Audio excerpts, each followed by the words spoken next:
ਨਮਸਕਾਰ ਖਬਰਾਂ ਦੇ ਇਸ ਬੁਲੇਟਿਨ ਵਿੱਚ ਤੁਹਾਡਾ ਸਵਾਗਤ ਹੈ। ਮੈਂ ਹਾਂ ਤਰਨਜੀਤ ਕੌਰ। ਪਹਿਲਾਂ ਪੇਸ਼ ਨੇ ਚੁਣਵੀਆਂ ਖਬਰਾਂ।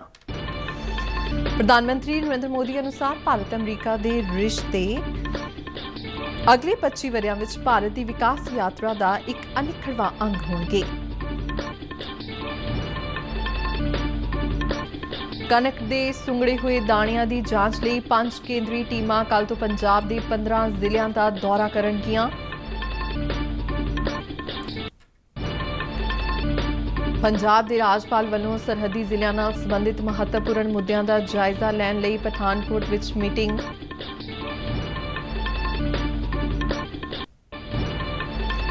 ਪੰਜਾਬ ਦੇ ਮੁੱਖ ਮੰਤਰੀ ਦੀ ਗੈਰ ਮੌਜੂਦਗੀ ਵਿੱਚ ਅਰਵਿੰਦ ਕੇਜਰੀਵਾਲ ਵੱਲੋਂ ਅਧਿਕਾਰੀਆਂ ਨਾਲ ਕੀਤੀ ਮੀਟਿੰਗ ਨੂੰ ਸਿਆਸੀ ਪਾਰਟੀਆਂ ਨੇ ਦੱਸਿਆ ਗੈਰ ਸੰਵਿਧਾਨਿਕ।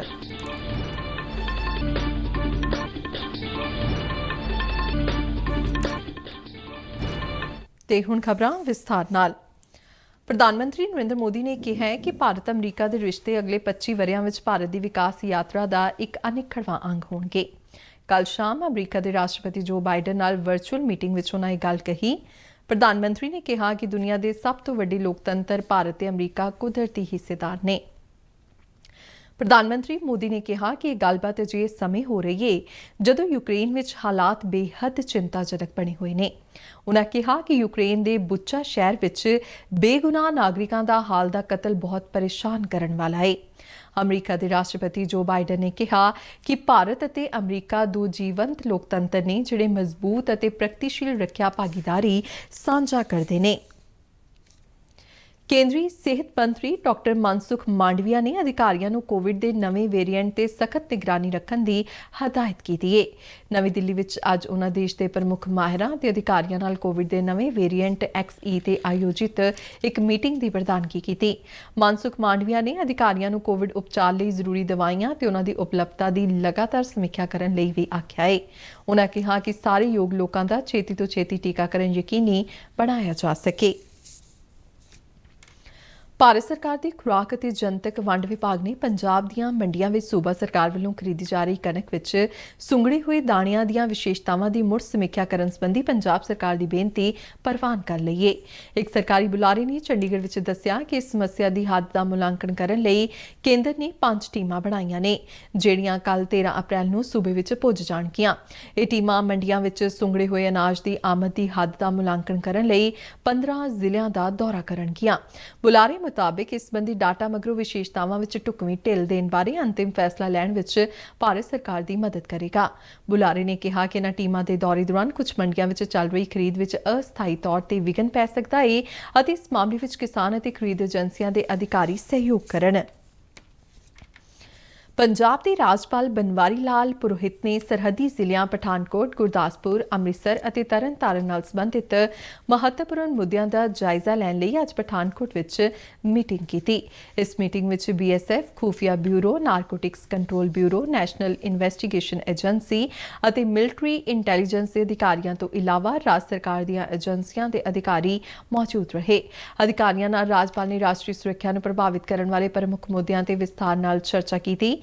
ਇਸ ਤੋਂ ਪਹਿਲਾਂ ਰਾਜਪਾਲ ਪੁਰੋਹਿਤ ਨੇ ਪੰਚਾਂ, ਸਰਪੰਚਾਂ ਅਤੇ ਜ਼ਿਲ੍ਹੇ ਦੇ ਹੋਰ ਪ੍ਰਮੁੱਖ ਨਾਗਰਿਕਾਂ ਨਾਲ ਵੀ ਮੀਟਿੰਗ ਕੀਤੀ। ਮਗਰੋਂ ਪੱਤਰਕਾਰਾਂ ਨਾਲ ਗੱਲਬਾਤ ਕਰਦਿਆਂ ਰਾਜਪਾਲ ਪੁਰੋਹਿਤ ਨੇ ਲੋਕਾਂ ਨੂੰ ਰਾਸ਼ਟਰੀ ਸੁਰੱਖਿਆ ਦੇ ਮੁੱਦੇ ਤੇ ਪੁਲਿਸ ਅਤੇ ਹੋਰ ਸੁਰੱਖਿਆ ਬਲਾਂ ਨੂੰ ਸਹਿਯੋਗ ਦੇਣ ਅਤੇ ਚੌਕਸ ਰਹਿਣ ਲਈ ਆਖਿਆ। ਪੰਜਾਬ ਦੇ ਸੀਨੀਅਰ ਅਧਿਕਾਰੀਆਂ ਨਾਲ ਅਰਵਿੰਦ ਕੇਜਰੀਵਾਲ ਦੀ ਮੀਟਿੰਗ ਸੰਬੰਧੀ ਵੱਖ-ਵੱਖ ਪਾਰਟੀਆਂ ਨੇ ਮੁੱਖ ਮੰਤਰੀ ਅਤੇ ਆਮ ਆਦਮੀ ਪਾਰਟੀ ਦੀ ਆਲੋਚਨਾ ਕੀਤੀ ਹੈ। ਬੀਤੇ ਕੱਲ੍ਹ ਅਰਵਿੰਦ ਕੇਜਰੀਵਾਲ ਨਾਲ ਹੋਈ ਇਸ ਮੀਟਿੰਗ ਵਿੱਚ ਮੁੱਖ ਸਕੱਤਰ ਅਨਿਰੁੱਧ ਤਿਵਾੜੀ, ਊਰਜਾ ਸਕੱਤਰ ਦਲੀਪ ਕੁਮਾਰ ਅਤੇ PSPCL ਦੇ ਚੇਅਰਮੈਨ ਬਲਦੇਵ ਸਿੰਘ ਸਰਾਂ ਸ਼ਾਮਲ ਸਨ। ਮੁੱਖ ਮੰਤਰੀ ਭਗਵੰਤ ਮਾਨ ਦੀ ਗੈਰ ਮੌਜੂਦਗੀ ਵਿੱਚ ਹੋਈ ਇਸ ਮੀਟਿੰਗ ਤੇ ਸਿਆਸੀ ਆਗੂ ਆਮ ਆਦਮੀ ਪਾਰਟੀ ਦੀ ਆਲੋਚਨਾ ਕਰ ਰਹੇ ਨੇ। ਭਾਰਤੀ ਜਨਤਾ ਪਾਰਟੀ ਦੇ ਕੌਮੀ ਜਨਰਲ ਸਕੱਤਰ ਤਰੁਣ ਚੁੱਘ ਨੇ ਮੁੱਖ ਮੰਤਰੀ ਭਗਵੰਤ ਮਾਨ ਨੂੰ ਰਬੜ ਸਟੈਂਪ ਮੁੱਖ ਮੰਤਰੀ ਬਣਾਉਣ ਲਈ ਅਰਵਿੰਦ ਕੇਜਰੀਵਾਲ ਦੀ ਤਿੱਖੀ ਆਲੋਚਨਾ ਕੀਤੀ ਹੈ। ਚੰਡੀਗੜ੍ਹ ਤੋਂ ਜਾਰੀ ਇੱਕ ਬਿਆਨ ਵਿੱਚ ਉਨ੍ਹਾਂ ਕਿਹਾ ਕਿ ਕੇਜਰੀਵਾਲ ਵੱਲੋਂ ਪੰਜਾਬ ਦੇ ਅਧਿਕਾਰੀਆਂ ਨਾਲ ਮੀਟਿੰਗ ਕਰਨਾ ਪੂਰੀ ਤਰ੍ਹਾਂ ਗੈਰ ਸੰਵਿਧਾਨਿਕ ਹੈ। ਉਨ੍ਹਾਂ ਕਿਹਾ ਕਿ ਇਸ ਨਾਲ ਇਹ ਖਦਸ਼ਾ ਸਹੀ ਸਾਬਤ ਹੋਇਆ ਹੈ ਕਿ ਕੇਜਰੀਵਾਲ ਹੀ ਪੰਜਾਬ ਦੇ ਸੁਪਰੀਮੋ ਹੋਣਗੇ, ਜਦਕਿ ਭਗਵੰਤ ਮਾਨ ਉਨ੍ਹਾਂ ਦੀ ਰਬੜ ਸਟੈਂਪ ਹੋਣਗੇ। ਸਾਬਕਾ ਮੁੱਖ ਮੰਤਰੀ ਕੈਪਟਨ ਅਮਰਿੰਦਰ ਸਿੰਘ ਨੇ ਟਵੀਟ ਕਰਦਿਆਂ ਲਿਖਿਆ ਕਿ ਕੇਜਰੀਵਾਲ ਨੇ ਉਮੀਦ ਤੋਂ ਪਹਿਲਾਂ ਹੀ ਪੰਜਾਬ ਤੇ ਕਬਜ਼ਾ ਕਰ ਲਿਆ ਹੈ। ਨਾਲ ਹੀ ਉਨ੍ਹਾਂ ਭਗਵੰਤ ਮਾਨ ਨੂੰ ਰਬੜ ਦੀ ਸਟੈਂਪ ਦੱਸਿਆ। ਸ਼੍ਰੋਮਣੀ ਅਕਾਲੀ ਸਿੰਗਲ ਦੇ ਪ੍ਰਧਾਨ ਸੁਖਬੀਰ ਬਾਦਲ ਨੇ ਵੀ ਇਸ ਮੀਟਿੰਗ ਨੂੰ ਗੈਰ ਸੰਵਿਧਾਨਿਕ ਅਤੇ ਨਾ ਮੰਨਣਯੋਗ ਦੱਸਦਿਆਂ ਟਵੀਟ ਕੀਤਾ। ਪਾਰਟੀ ਦੇ ਆਗੂ ਦਿਲਜੀਤ ਸਿੰਘ ਚੀਮਾ ਨੇ ਸਵਾਲ ਕੀਤਾ ਕਿ ਸਾਨੂੰ ਇਸੇ ਬਦਲਾਅ ਦੀ ਉਡੀਕ ਸੀ। ਪੰਜਾਬ ਕਾਂਗਰਸ ਪ੍ਰਧਾਨ ਅਮਰਿੰਦਰ ਸਿੰਘ ਰਾਜਾ ਵੜਿੰਗ ਨੇ ਵੀ ਸਵਾਲ ਕੀਤਾ ਕਿ ਕੀ ਪੰਜਾਬ ਨੂੰ ਦਿੱਲੀ ਵਾਲਿਆਂ ਦੀ ਕਠਪੁਤਲੀ ਬਣਾ ਦਿੱਤਾ ਜਾਵੇਗਾ। ਇਸ ਦੇ ਨਾਲ ਹੀ ਉਹਨਾਂ ਮੁੱਖ ਮੰਤਰੀ ਭਗਵੰਤ ਮਾਨ ਨੂੰ ਇਸ ਮੀਟਿੰਗ ਦੇ ਮੁੱਦੇ ਨੂੰ ਜਨਤਕ ਕਰਨ ਦੀ ਅਪੀਲ ਕੀਤੀ ਹੈ। इस दौरान भारतीय जनता पार्टी के सीनियर नेता ते साबका मंत्री मनोरंजन कालिया ने अरविंद केजरीवाल वालों पंजाब के अधिकारियों नाल मीटिंग करन नूं गैर संविधानिक दस्सिया है। उन्होंने इस बारे पंजाब के राजपाल नूं एक खत लिखिया है। मनोरंजन कालिया ने राजपाल नूं इस सारे मामले नूं देखदिआं अधिकारियों तो जवाब तलबी करन अते भविख विच उन्हां नूं अपणीआं संविधानिक ड्यूटियां दे पैरामीटरां नूं ना लंघण संबंधी जरूरी हदायतां देण दी मंग कीती है। दर्शकों विच डीडी फ्री डिश तेजी नाल हरमन प्यारी बन रही है। ये तथ्य फिक्की ईवाई दी एक रिपोर्ट विच सामने आया है। डीडी फ्री डिश आधार ने 43 मिलियन का आंकड़ा पार कर लिया है। एक रिपोर्ट। डीडी फ्री डिश सीधे घरां तक पहुंचण दे नाल ही लोकां दे दिलां विच भी थां बना रही है। 2017 विच इस दे 2 करोड़ 20 ਲੱਖ उपभोक्ता सन, ਜਿਹੜੇ 2022 ਵਿੱਚ ਵੱਧ ਕੇ 4 ਕਰੋੜ 30 ਲੱਖ ਤੱਕ ਪੁੱਜ ਗਏ ਨੇ। ਇੱਕ ਵਾਰ ਦੇ ਛੋਟੇ ਖਰਚ ਨਾਲ ਡੀਡੀ ਫ੍ਰੀ ਡਿਸ਼ ਸਭ ਤੋਂ ਵੱਡਾ ਪਲੇਟਫਾਰਮ ਬਣ ਗਿਆ ਹੈ। ਡੀਟੀਐਚ ਪਲੇਟਫਾਰਮ 166 ਟੀਵੀ ਚੈਨਲ ਅਤੇ 48 ਰੇਡੀਓ ਚੈਨਲ ਦਿੰਦਾ ਹੈ। ਮਨੋਰੰਜਨ, ਖਬਰਾਂ ਅਤੇ ਕਰੰਟ ਅਫੇਅਰਸ ਤੇ ਸਪੋਰਟਸ, ਇਸ ਵਿੱਚ ਵੱਖ-ਵੱਖ ਤਰ੍ਹਾਂ ਦੀ ਸਮੱਗਰੀ ਸ਼ਾਮਲ ਹੈ। डीडी फ्री डिश नाल हिंदी मनोरंजन के क्षेत्र में बेमिसाल वाधा दर्ज किया गया है। जब ये नए चैनल्स की शुरुआत हुई, जैसे कि दंगल हैं और बाद में शिमारू आए और हमने आज़ाद लॉन्च किया, हमें ये समझ में आया कि फ्री टू एयर तो बहुत बड़ा मार्केट है और ग्रोइंग मार्केट है। और जब आज़ाद ने ये सोचा कि हम रूरल इंडिया के लिए कुछ स्पेशल फर्स्ट एंटरटेनमेंट चैनल बनाएंगे, तो हमें पता था कि डीडी फ्री डिश के अलावा और कोई रास्ता ही नहीं है रूरल इंडिया तक पहुंचने का, क्योंकि जो कन्वीनियंस डीडी फ्री डिश पर मिलता है, जो ऑप्शंस मिलते हैं, तो 2-3 साल पहले तक वो रेगुलर ऑप्शंस थे, सिंडिकेटेड कंटेंट होता था, लेकिन अब लोग ओरिजिनल कंटेंट बनाने लगे हैं। दंगल ओरिजिनल कंटेंट बनाता है, आजाद ओरिजिनल कंटेंट बनाता है, क्यू ने ओरिजिनल कंटेंट बनाना शुरू किया। तो क्लियरली टेलीविजन की तुलना बदल गई है कंप्लीटली, और डीडी फ्री डिश का इसमें एक बहुत बड़ा योगदान है, क्योंकि उनकी वजह से ये संभव हो पाया है। कंटेंट एक नया पेट्रोल है, जो कि आज की डेट में सबसे ज्यादा देखने वाली चीज है। तो डीडी फ्री डिश का यही एक इम्पोर्टेंस है कि वो डीडी फ्री डिश जहाँ पहुँचता है वहाँ अभी कोई भी नहीं पहुँचा है, और इसका जो रीच है वो बहुत ज़्यादा इन डेप्थ है इंडिया के अंदर तक। और हम एज अ ब्रॉडकास्टर हमारा जो भी कंटेंट हम सोचते हैं कि हम हमारे ऑडियंस तक पहुँचाए, उसके लिए डीडी फ्री डिश बहुत एक इम्पॉर्टेंट माध्यम रहा है कि हम हमारे ऑडियंस तक वो चीज़ पहुँचा सके जो हम चाहते हैं, चाहे वो रीजनल कंटेंट हो हमारा या हमारा जीसी कैटेगरी का कंटेंट हो। साल 2004 विच लॉन्च डीडी फ्री डिश इक्को एक free to air direct to home सेवा है, जिथे दर्शकों तो कोई महीनावार फीस नहीं ली जाती। इस विच सिर्फ एक बार छोटा जिहा 2000 रुपए का खर्च होंदा है। इस नूं सारिਆਂ ਲਈ बहुत ही सस्ता बनाया गया है। फ्री टू एयर मॉडल ने डीडी फ्री डिश नूं सब तो वड्डा डीटीएच प्लेटफॉर्म बना दिता है। ब्यूरो रिपोर्ट, दूरदर्शन समाचार। ਭਾਰਤੀ ਜਨਤਾ ਪਾਰਟੀ ਵੱਲੋਂ ਆਪਣੀ ਸਥਾਪਨਾ ਦਿਵਸ ਸੰਬੰਧੀ ਮਨਾਏ ਜਾ ਰਹੇ ਪੰਦਰਵਾੜੇ ਤਹਿਤ ਪਾਰਟੀ ਦੇ ਲੁਧਿਆਣਾ ਯੂਨਿਟ ਨੇ ਜ਼ਿਲ੍ਹਾ ਪ੍ਰਧਾਨ ਪੁਸ਼ਪਿੰਦਰ ਸਿੰਘਲ ਦੀ ਅਗਵਾਈ ਹੇਠ ਅੱਜ ਇੱਕ ਖੂਨਦਾਨ ਕੈਂਪ ਲਗਾਇਆ। ਇਸ ਕੈਂਪ ਵਿੱਚ 100 ਯੂਨਿਟ ਖੂਨ ਇਕੱਠਾ ਕੀਤਾ ਗਿਆ। ਕੈਂਪ ਵਿੱਚ ਦਇਆਨੰਦ ਹਸਪਤਾਲ ਅਤੇ ਰਘੁਨਾਥ ਹਸਪਤਾਲ ਦੀਆਂ ਟੀਮਾਂ ਨੇ ਆਪਣਾ ਯੋਗਦਾਨ ਦਿੱਤਾ। ਪੁਸ਼ਪਿੰਦਰ ਸਿੰਘਲ ਨੇ ਕਿਹਾ ਕਿ ਮਨੁੱਖ ਦਾ ਦਾਨ ਕੀਤਾ ਖੂਨ ਕਿਸੇ ਦੀ ਵੀ ਜਾਨ ਬਚਾ ਸਕਦਾ ਹੈ ਅਤੇ ਇਸ ਦਾਨ ਨਾਲੋਂ ਕੋਈ ਹੋਰ ਵੱਡਾ ਦਾਨ ਨਹੀਂ ਹੈ। ਇਸ ਮੌਕੇ ਪਾਰਟੀ ਦੇ ਸੂਬਾ ਜਨਰਲ ਸਕੱਤਰ ਜੀਵਨ ਗੁਪਤਾ ਅਤੇ ਵਪਾਰ ਸੈੱਲ ਦੇ ਸੂਬਾ ਪ੍ਰਧਾਨ ਦਿਨੇਸ਼ ਸਰਪਾਲ ਸਮੇਤ ਕਈ ਹੋਰ ਪਾਰਟੀ ਆਗੂ ਹਾਜ਼ਰ ਸਨ। ਪਟਿਆਲਾ ਤੋਂ ਸਾਂਸਦ ਪਰਨੀਤ ਕੌਰ ਨੇ ਕੇਂਦਰੀ ਖੇਤੀਬਾੜੀ ਮੰਤਰੀ ਨਰਿੰਦਰ ਸਿੰਘ ਤੋਮਰ ਨੂੰ ਇੱਕ ਖੱਤ ਲਿਖ ਕੇ ਕਣਕ ਦੇ ਝਾੜ ਵਿੱਚ ਆਈ ਕਮੀ ਨਾਲ ਹੋਏ ਨੁਕਸਾਨ ਦੀ ਭਰਪਾਈ ਲਈ ਕਿਸਾਨਾਂ ਨੂੰ ਮੁਆਵਜ਼ਾ ਦੇਣ ਦੀ ਅਪੀਲ ਕੀਤੀ ਹੈ। ਆਪਣੇ ਇਸ ਖੱਤ ਵਿੱਚ ਉਹਨਾਂ ਕਿਹਾ ਕਿ ਬਾਰਿਸ਼ ਨਾ ਹੋਣ ਕਾਰਨ ਗਰਮੀ ਨੇ ਕਈ ਸਾਲਾਂ ਦਾ ਰਿਕਾਰਡ ਤੋੜਿਆ ਹੈ, ਜਿਸ ਨਾਲ ਕਣਕ ਦੀ ਫਸਲ ਪ੍ਰਭਾਵਿਤ ਹੋਈ ਹੈ।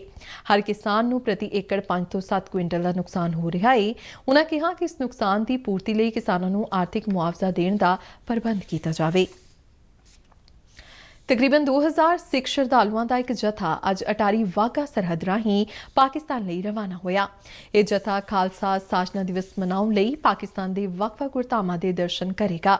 ਸ਼੍ਰੋਮਣੀ ਗੁਰਦੁਆਰਾ ਪ੍ਰਬੰਧਕ ਕਮੇਟੀ ਵੱਲੋਂ ਇਸ ਜਥੇ ਨੂੰ ਜੈਕਾਰਿਆਂ ਦੀ ਗੂੰਜ ਵਿੱਚ ਰਵਾਨਾ ਕੀਤਾ ਗਿਆ। ਕਮੇਟੀ ਦੇ ਮੈਂਬਰ ਰਵਿੰਦਰ ਸਿੰਘ ਖਾਲਸਾ ਇਸ ਜਥੇ ਦੀ ਅਗਵਾਈ ਕਰ ਰਹੇ ਨੇ। ਜਥੇ ਵਿੱਚ ਸ਼ਾਮਲ ਮੈਂਬਰ ਬੇਹੱਦ ਖੁਸ਼ ਨਜ਼ਰ ਆਏ ਅਤੇ ਪਾਕਿਸਤਾਨ ਵਿਚਲੇ ਗੁਰਧਾਮਾਂ ਦੇ ਦਰਸ਼ਨਾਂ ਦੀ ਇਜਾਜ਼ਤ ਮਿਲਣ ਲਈ ਆਪਣੇ ਆਪ ਨੂੰ ਕਰਮਾਂ ਵਾਲੇ ਦੱਸਿਆ। ਲਾਹੌਰ ਤੋਂ ਟ੍ਰੇਨਾਂ ਦੇ ਰਾਹੀਂ ਜਥੇ ਨੇ ਜਿਹੜਾ ਪੰਜਾ ਸਾਹਿਬ ਦੇ ਲਈ ਰਵਾਨਾ ਹੋ ਜਾਣਾ ਹੈ। ਪੰਜਾ ਸਾਹਿਬ ਵਿਖੇ ਸ਼੍ਰੀ ਅਖੰਡ ਪਾਠ ਸਾਹਿਬ ਦੇ ਭੋਗ ਪਾਏ ਜਾਣਗੇ। ਭੋਗ ਪਾਉਣ ਤੋਂ ਉਪਰੰਤ ਜਿਹੜਾ ਹੈ ਜਥੇ ਨੇ ਵਾਪਸੀ ਨਨਕਾਣਾ ਸਾਹਿਬ ਆ ਜਾਣਾ। ਨਨਕਾਣਾ ਸਾਹਿਬ ਤੋਂ ਡੇਰਾ ਸਾਹਿਬ ਵਿਖੇ ਆ ਜਾਣਾ। ਡੇਰਾ ਸਾਹਿਬ ਤੋਂ ਫਿਰ ਕਰਤਾਰਪੁਰ ਸਾਹਿਬ ਵਿਖੇ ਆ ਜਾਣਾ।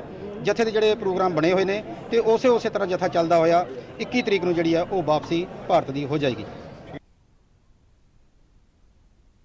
ਸਮਾਜ ਸੇਵੀ ਸੰਸਥਾ ਦਿਸ਼ਾਦੀਪ, ਨਿਸ਼ਕਾਮ ਸੇਵਾ ਵੈਲਫੇਅਰ ਸੁਸਾਇਟੀ ਅਤੇ ਜ਼ਿਲ੍ਹਾ ਰੈੱਡ ਕਰਾਸ ਸੁਸਾਇਟੀ ਨੇ ਨਸ਼ਾ ਮੁਕਤ ਸਮਾਜ ਦੀ ਸਿਰਜਣਾ ਵਿੱਚ ਵਿਦਿਆਰਥੀ ਵਰਗ ਦਾ ਯੋਗਦਾਨ ਵਿਸ਼ੇ ਤੇ ਅੱਜ ਮਿਹਰਚੰਦ ਟੈਕਨਿਕ ਕਾਲਜ ਜਲੰਧਰ ਵਿਖੇ ਇੱਕ ਸੈਮੀਨਾਰ ਦਾ ਆਯੋਜਨ ਕੀਤਾ।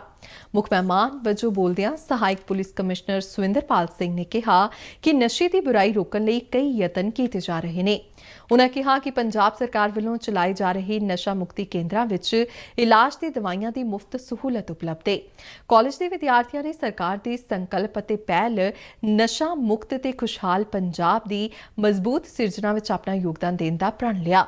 ਵਾਤਾਵਰਣ ਸ਼ੁੱਧਤਾ ਅਤੇ ਸੁਰੱਖਿਆ ਲਈ ਪੌਦੇ ਲਗਾਏ ਗਏ ਅਤੇ ਨਸ਼ਾ ਮੁਕਤੀ ਲਈ ਕਾਲਜ ਵੱਲੋਂ ਤਿਆਰ ਪੈਂਫਲੇਟ ਵੰਡੇ ਗਏ। ਪ੍ਰਿੰਸੀਪਲ ਜਗਰੂਪ ਸਿੰਘ ਅਤੇ ਦਿਸ਼ਾਦੀਪ ਦੇ ਸੰਸਥਾਪਕ SM ਸਿੰਘ ਤੇ ਸਰਬਜੀਤ ਕੌਰ ਸਮੇਤ ਕਈ ਹੋਰ ਪਤਵੰਤੇ ਇਸ ਮੌਕੇ ਹਾਜ਼ਰ ਸਨ। ਪੰਜਾਬ ਸਮੇਤ ਕਈ ਹੋਰਨਾਂ ਸੂਬਿਆਂ ਵਿੱਚ ਲੋਕਾਂ ਨੂੰ ਜ਼ਬਰਦਸਤ ਗਰਮੀ ਦਾ ਸਾਹਮਣਾ ਕਰਨਾ ਪੈ ਰਿਹਾ ਹੈ। ਕਈ ਹਿੱਸੇ ਲੂ ਦੀ ਚਪੇਟ ਵਿੱਚ ਆ ਗਏ ਨੇ। ਜ਼ਿਆਦਾਤਰ ਥਾਵਾਂ ਤੇ ਵੱਧ ਤੋਂ ਵੱਧ ਤਾਪਮਾਨ 40 ਡਿਗਰੀ ਸੈਲਸੀਅਸ ਤੋਂ ਉੱਪਰ ਚੱਲ ਰਿਹਾ ਹੈ। ਮੌਸਮ ਵਿਭਾਗ ਨੇ ਹਾਲਾਂਕਿ ਮੌਜੂਦਾ ਮੌਸਮ ਵਿੱਚ ਬਦਲਾਅ ਦੀ ਸੰਭਾਵਨਾ ਜਤਾਈ ਹੈ ਅਤੇ ਗਰਜ ਚਮਕ ਦੇ ਨਾਲ 30 ਤੋਂ 40 ਕਿਲੋਮੀਟਰ ਦੀ ਰਫ਼ਤਾਰ ਨਾਲ ਤੇਜ਼ ਹਵਾਵਾਂ ਚੱਲਣ ਸੰਬੰਧੀ ਯੈਲੋ ਅਲਰਟ ਜਾਰੀ ਕੀਤਾ ਹੈ। ਇਸ ਦੌਰਾਨ ਅੱਜ ਵੱਧ ਤੋਂ ਵੱਧ ਤਾਪਮਾਨ 45.8 ਡਿਗਰੀ ਸੈਲਸੀਅਸ ਬਠਿੰਡਾ ਵਿਖੇ ਦਰਜ ਕੀਤਾ ਗਿਆ। ਇਸ ਤੋਂ ਇਲਾਵਾ ਜਲੰਧਰ ਵਿੱਚ ਤਾਪਮਾਨ 39.9 ਡਿਗਰੀ ਸੈਲਸੀਅਸ ਰਿਹਾ।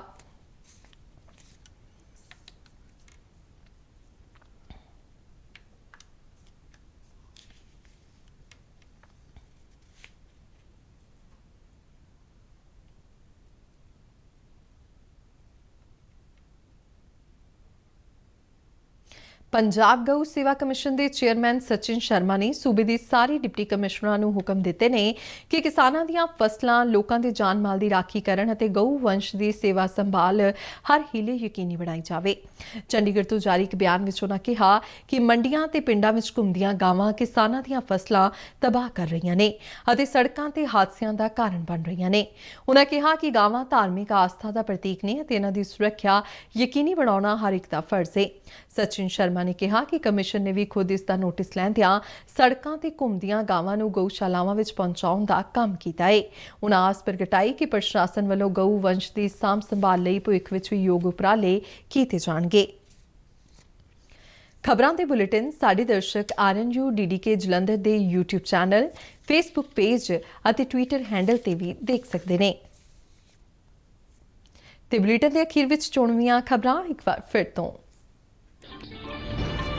ਪ੍ਰਧਾਨ ਮੰਤਰੀ ਨਰਿੰਦਰ ਮੋਦੀ ਅਨੁਸਾਰ ਭਾਰਤ ਅਮਰੀਕਾ ਦੇ ਰਿਸ਼ਤੇ ਅਗਲੇ 25 ਵਰ੍ਹਿਆਂ ਵਿੱਚ ਭਾਰਤ ਦੀ ਵਿਕਾਸ ਯਾਤਰਾ ਦਾ ਇੱਕ ਅਨਿੱਖੜਵਾਂ ਅੰਗ ਹੋਣਗੇ।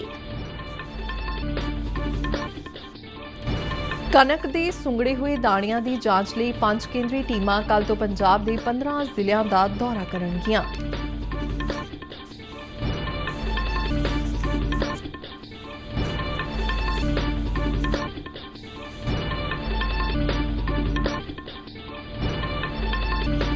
ਪੰਜਾਬ ਦੇ ਰਾਜਪਾਲ ਵੱਲੋਂ ਸਰਹੱਦੀ ਜ਼ਿਲ੍ਹਿਆਂ ਨਾਲ ਸੰਬੰਧਿਤ ਮਹੱਤਵਪੂਰਨ ਮੁੱਦਿਆਂ ਦਾ ਜਾਇਜ਼ਾ ਲੈਣ ਲਈ ਪਠਾਨਕੋਟ ਵਿੱਚ ਮੀਟਿੰਗ।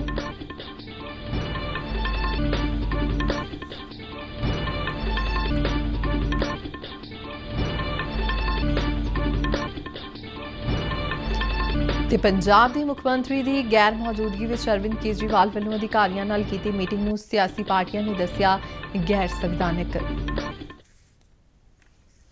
ਤੇ ਇਸ ਨਾਲ ਹੀ ਖਬਰਾਂ ਦਾ ਇਹ ਬੁਲੇਟਿਨ ਖਤਮ ਹੋਇਆ। ਮੈਂ ਮਾਸਕ ਲਗਾ ਕੇ ਸਟੂਡੀਓ ਤੋਂ ਬਾਹਰ ਜਾ ਰਹੀ ਹਾਂ। ਬਾਹਰ ਜਾਣ ਵੇਲੇ ਤੁਸੀਂ ਵੀ ਮਾਸਕ ਲਗਾ ਕੇ ਜਾਓ। ਇਜਾਜ਼ਤ ਦਿਓ। ਨਮਸਕਾਰ।